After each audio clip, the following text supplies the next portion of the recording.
Bismillahirrahmanirrahim. Assalamualaikum warahmatullahi wabarakatuh. Alhamdulillahil karim rahman 'allamal Qur'an khalaqal insana 'allamahul bayan. Asyhadu an la ilaha illallah wa asyhadu anna Muhammadar Rasulullah. Kita akan membahas terkait dengan memelihara anak yatim dari mata kuliah Tafsir Ayatul Ahkam. Saya Muhammad Hasan, Prodi Ilmu Al-Quran dan Tafsir semester 6. Mata kuliah ini diampu oleh Ustadz Budi Soehartawan MA. Serta saya merupakan mahasiswa dari Sekolah Tinggi Ilmu Al-Quran Ar-Rahman. Baik, di sini kita akan membahas tentang memelihara anak yatim berdasar mata kuliah Tafsir Ayatul Ahkam. Dalil Quran dalam surat An-Nisa ayat 6 sampai dengan 10. A'udzubillahi minasyaitonirrajim. وَابْتَلُوا الْيَتَامَى حَتَّى إِذَا بَلَغُوا النِّكَاحَ فَإِنْ آنَسْتُم مِّنْهُمْ رُشْدًا فَادْفَعُوا إِلَيْهِمْ أَمْوَالَهُمْ وَلَا تَأْكُلُوهَا إِسْرَافًا وَبِدَارًا أَن يَكْبَرُوا وَمَنْ كَانَ غَنِيًّا فَلْيَسْتَعْفِفْ وَمَنْ كَانَ فَقِيرًا فَلْيَأْكُلْ بِالْمَعْرُوفِ فَإِذَا دَفَعْتُمْ إِلَيْهِمْ أَمْوَالَهُمْ فَأَشْهِدُوا عَلَيْهِمْ وَكَفَى بِاللَّهِ حَسِيبًا. Ayat 7-nya, لِلرِّجَالِ نَصِيبٌ مِّمَّا تَرَكَ الْوَالِدَانِ وَالْأَقْرَبُونَ وَلِلنِّسَاءِ نَصِيبٌ مِّمَّا تَرَكَ الْوَالِدَانِ وَالْأَقْرَبُونَ مِمَّا قَلَّ مِنْهُ أَوْ كَثُرَ نَصِيبًا مَّفْرُوضًا وَإِذَا حَضَرَ الْقِسْمَةَ أُولُو الْقُرْبَى وَالْيَتَامَى وَالْمَسَاكِينُ فَارْزُقُوهُم مِّنْهُ وَقُولُوا لَهُمْ قَوْلًا مَّعْرُوفًا. Ayat 8. Lalu kita masuk ke dalam ayat 9. وَلْيَخْشَى الَّذِينَ لَوْ تَرَكُوا مِنْهُمْ خَلْفِهِمْ ذُرِّيَّةً ضِعَافًا خَافُوا عَلَيْهِمْ فَلْيَتَّقُوا اللَّهَ وَلْيَقُولُوا قَوْلًا سَدِيدًا. Ayat 10-nya, إِنَّ الَّذِينَ يَأْكُلُونَ أَمْوَالَ الْيَتَامَى ظُلْمًا إِنَّمَا يَأْكُلُونَ فِي بُطُونِهِمْ نَارًا وَسَيَصْلَوْنَ سَعِيرًا. Lalu selanjutnya kita masuk ke dalam terjemahan.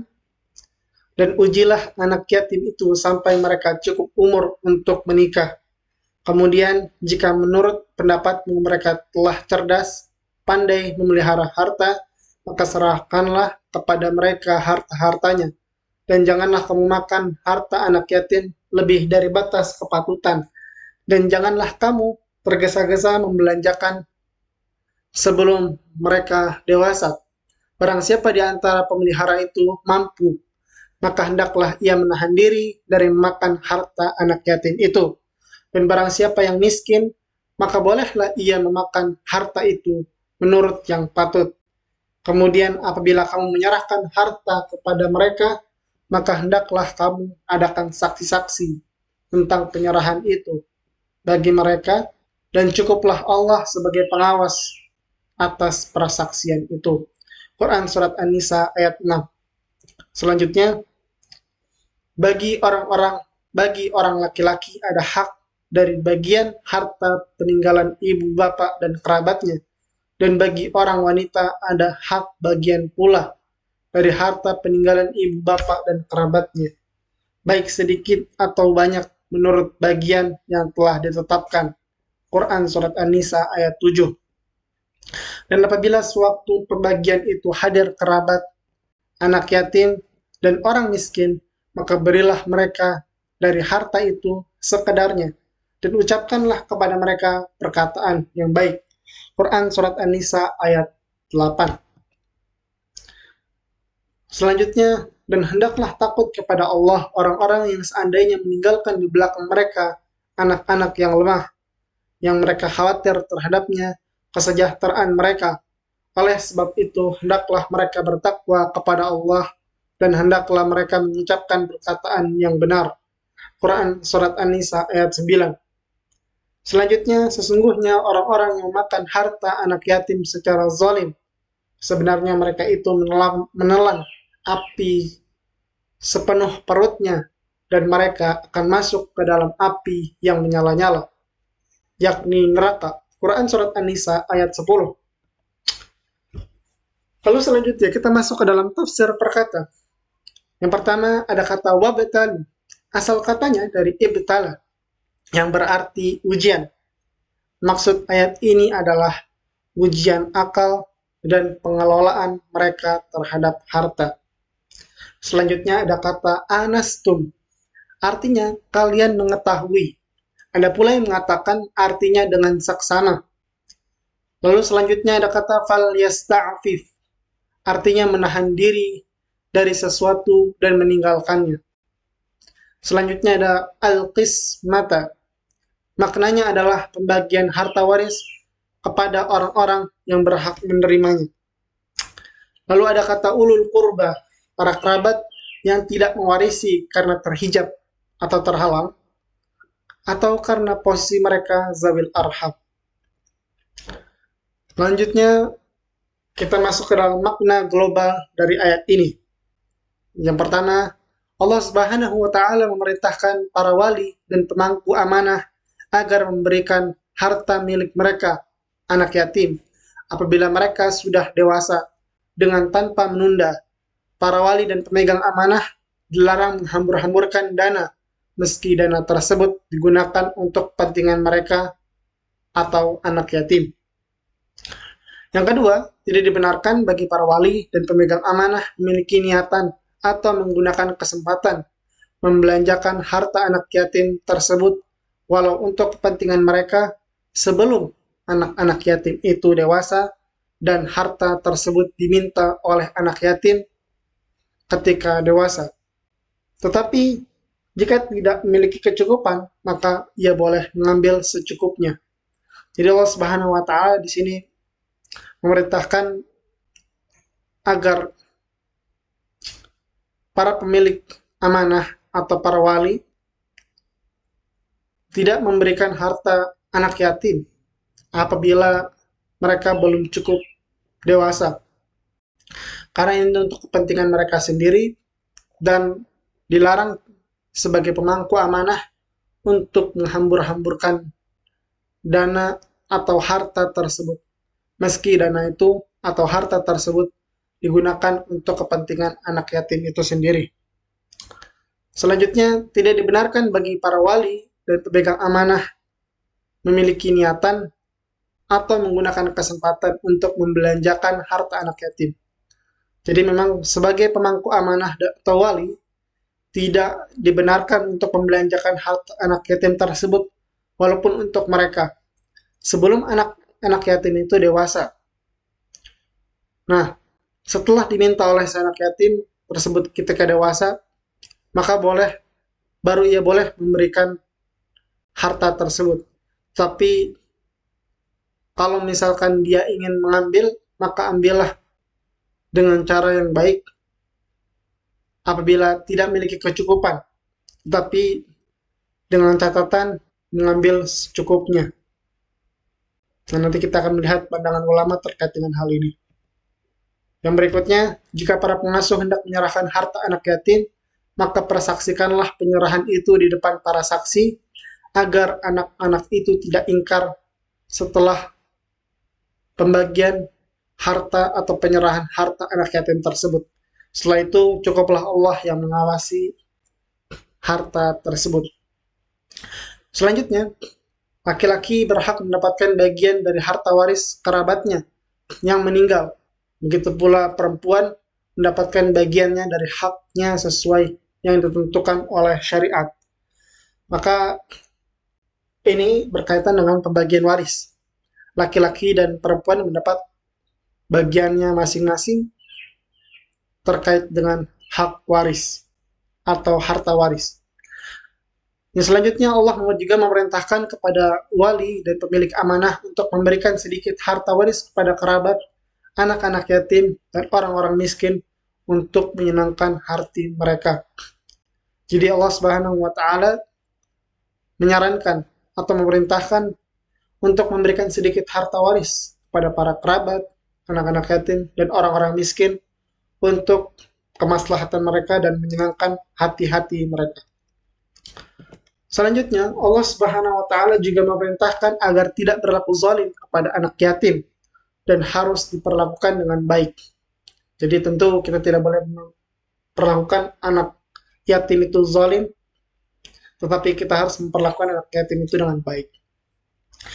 Yang terakhir, ada gambaran terhadap orang-orang yang makan harta anak yatim. Mereka itu seperti dicekokkan, dimasukkan ke dalam perut mereka api pada hari kiamat. Karena mereka itulah penghuni sa'ir, yakni neraka jahanam yang bergejolak. Asbabun nuzul ayat ini, yakni orang-orang jahiliyah dulu tidak mau memberikan warisan kepada anak-anak perempuan, juga kepada anak-anak yang masih di bawah umur. Sedangkan harta warisan itu untuk laki-laki yang sudah dewasa. Sehingga Allah Subhanahu wa taala menurunkan ayat yang artinya demikianlah. Allah menurunkan ayat yang artinya bagi orang laki-laki ada hak bagian dari harta peninggalan ibu bapak dan kerabatnya, yakni Quran surat An-Nisa ayat 7. Selanjutnya kita masuk ke dalam kelembutan tafsir. Yang pertama, adanya wali sebagai bentuk penopangnya harta anak yatim dari pemeliharaan harta dari kesia-siaan, sebab pemborosan akan dilakukan jika masih kurang akalnya. Jadi tafsirnya adalah adanya wali sebagai bentuk untuk pemeliharaan dan menopang harta anak yatim daripada kesia-siaan atau kemubaziran atau pemborosan. Hal ini akan dilakukan oleh anak yatim tersebut jika akalnya masih kurang. Yang kedua, harta itu adalah sebab kelestarian hidup manusia, penunjang kehidupan dan kehidupannya. Maka Allah menyebutnya sebagai kiaman, pokok kehidupan. Ini mendapat kesan hiperbola karena orang zaman dahulu mengatakan, aku lebih baik meninggalkan harta, yang karenanya aku diminta perhitungan oleh Allah, dan itu lebih baik daripada aku meminta-minta kepada orang lain. Jadi di sini yang kedua, harta memang diperlukan karena itu merupakan bentuk daripada salah satu pokok kehidupan dan penunjang kehidupan. Sehingga pada masa zaman dahulu mendapat kesan hiperbola. Jadi orang-orang zaman dahulu lebih baik meninggalkan harta, yang karenanya harta tersebut kita diminta pertanggungjawaban dan perhitungan oleh Allah. Itu lebih baik daripada kita meminta-minta kepada orang lain. Dan seperti kita ketahui bahwasanya meminta-minta kepada orang lain adalah bentuk perbuatan yang hina. Dan dianalogikan pada hari kiamat akan dibangkitkan dengan wajah tanpa daging. Auzubillahi min dzalik. Yang ketiga, fungsi pada nakirah pada kata rushd menunjukkan kedewasaan itu dalam tindakan hukum atau syariat yang berkaitan dengan harta dan perdagangan, atau hampir mencapai tingkat dewasa sehingga tidak perlu menunggu sampai dewasa. Jadi kata rushdun di sini menunjukkan kedewasaan dalam tindakan hukum dan berkaitan dengan harta dan perdagangan.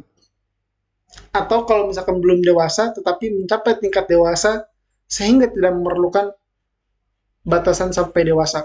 Apabila dirasa cukup dewasa, maka ia merupakan sesuatu yang cukup.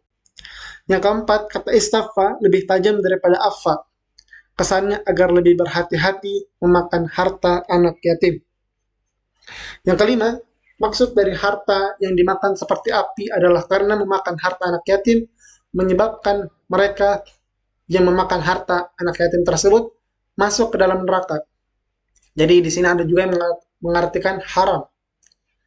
Jadi bukan hiperbola, analogi yang digambarkan oleh Allah Subhanahu wa taala, karena memang orang yang makan harta anak yatim akan menyebabkan mereka masuk ke dalam neraka. Karena itu maka hukum syariat menetapkan bahwasanya memakan harta anak yatim adalah suatu keharaman. Di sini kita masuk ke dalam kandungan hukum. Apakah orang safih, yakni orang yang masih kurang akalnya, harus diawasi? Nah, para ulama berpendapat wajib. Karena Allah melarang kita untuk memberikan harta mereka hingga dirasa cukup dewasa dan sudah balik. Ada kalanya safih, orang yang masih kurang akalnya ini bisa membuang-buang harta atau membazirkan harta karena nalarnya yang kurang atau pemahaman agamanya yang kurang. Dan di sini para ahli fikih juga sepakat bahwasanya harta anak kecil itu belum boleh diserahkan kepadanya. Jadi harta anak kecil belum boleh diserahkan kepadanya sampai ia mencapai tingkat dewasa atau dirasa sudah dewasa. Selanjutnya, pada kandungan hukum berikutnya, bolehkah wali memakan harta anak yatim?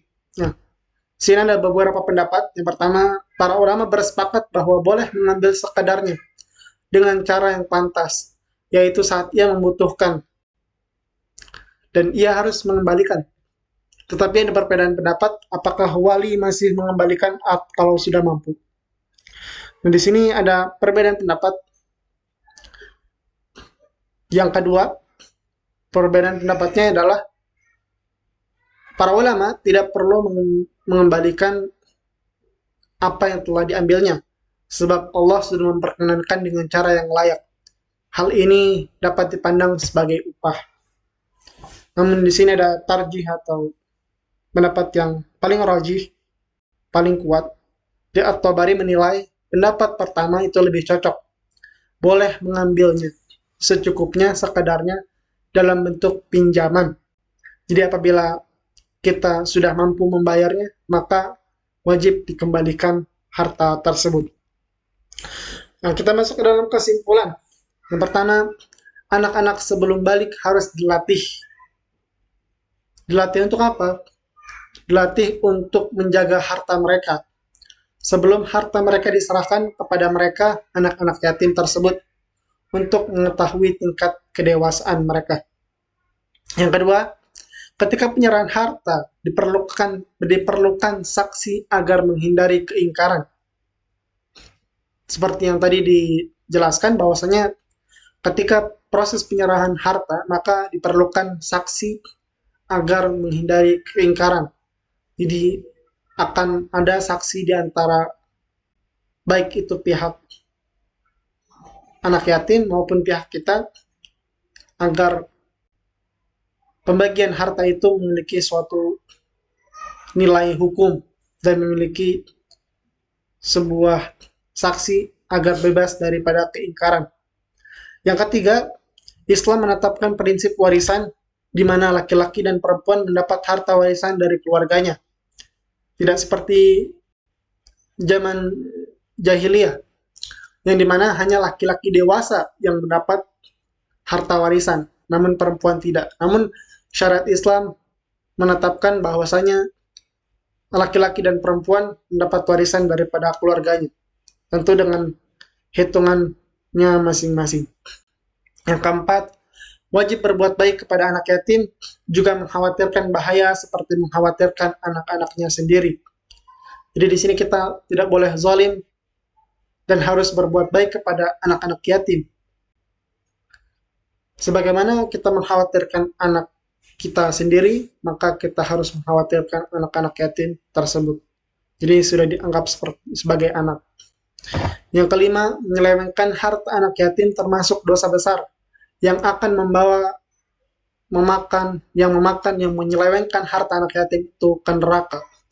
Maka menyelewengkan harta anak yatim itu adalah dosa besar yang akan membawa orang tersebut ke dalam neraka jahanam, dan dengan ini bahwasanya hukum menyelewengkan anak yatim adalah suatu keharaman mutlak. Jazakumullah khairan katsiran. Mungkin itu yang bisa saya sampaikan. Kurang lebihnya saya mohon maaf. Jazakumullah khairan katsiran. Wabillahi taufiq wal hidayah. Wassalamualaikum warahmatullahi wabarakatuh.